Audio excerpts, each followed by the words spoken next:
Hello everyone, আজ আমরা গেছিলাম মৌসুনি আইল্যান্ড।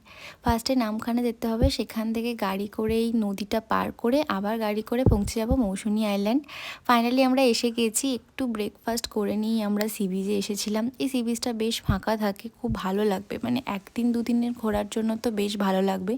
একটু ঘুমিয়ে নিয়ে উঠে দেখলাম সানসেট হচ্ছে, তাই আমরা তাড়াতাড়ি আবার রেডি হয়ে চলে গেলাম সি বিচে সানসেট দেখার জন্য।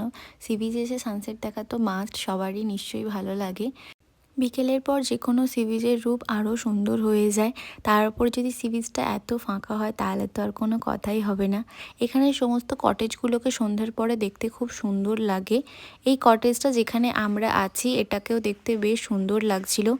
আমরা সমুদ্র থেকে ফিরে এসে কটেজে সন্ধ্যাবেলা প্রচুর মজা করেছি, নাচাগানা করেছি, বনফায়ার করেছি, বাট সেই ভিডিওগুলো জামাও আমি ডিলিট করে ফেলেছি। তোমরা সবাই জানিও ভিডিওটা কেমন লাগলো। আজকের জন্য টাটা।